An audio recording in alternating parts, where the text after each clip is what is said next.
Merci Madame la Présidente, Monsieur le Ministre, Monsieur le Président de la Commission des Lois, Madame la Rapporteure. On a tous des héritages personnels qui guident nos engagements et qui doivent normalement guider les raisons qui font que nous avons eu envie de devenir parlementaires, de nous exposer et de solliciter le suffrage des Français. La question du combat, des droits des femmes, de leur liberté, de leur émancipation, a toujours été au cœur des combats que j'ai menés.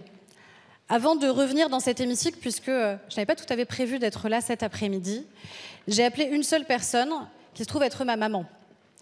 Et si je vous parle d'elle, c'est parce qu'elle m'a donné l'autorisation de le faire. Ma mère a eu recours à l'avortement à un moment où c'était illégal dans notre pays. Elle y a eu recours, comme peut-être un certain nombre de nos mères, de nos grands-mères. Elle y a eu recours dans un moment où elle risquait la prison et elle risquait sa vie. Où elle a d'abord fait appel à un médecin, vraisemblablement assez connu à l'époque pour cela, mais l'opération ne s'est pas très bien passée. Et comme pour de trop nombreuses femmes, elle a dû ensuite aller à l'hôpital où elle pensait trouver un refuge bienveillant, un refuge accueillant.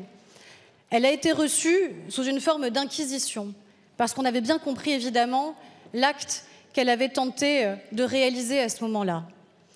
Et alors qu'elle était dans les mains de médecins, eh bien, ce qui s'est passé à ce moment-là, c'est qu'elle a en effet pu mettre un terme à sa grossesse, mais qu'elle a subi un curetage sans anesthésie. Voilà ce qui se passait. Voilà ce que les femmes subissaient. Voilà ce que nos mères ont pu subir. Voilà ce que nos grands-mères ont pu subir. La question de l'accès à l'IVG, la question de sa protection, ce n'est pas un caprice, ce n'est pas un gain politique, ce n'est pas une question de groupe politique.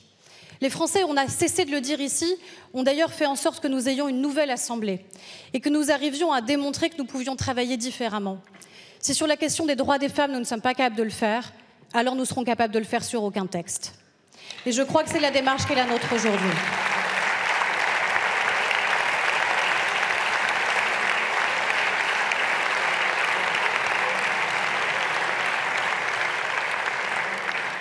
Alors je le dis très clairement et très nettement, le texte que nous nous apprêtons à voter, et je l'espère avec la plus large majorité possible aujourd'hui, ce texte-là devient le texte de notre Assemblée, devient le texte qui doit toutes et tous nous réunir, devient le texte qui doit pouvoir aboutir, parce que nous ne devons pas finir notre mandat de parlementaire sans que notre Constitution ait été modifiée, sans que l'IVG ait été intégrée à notre Constitution.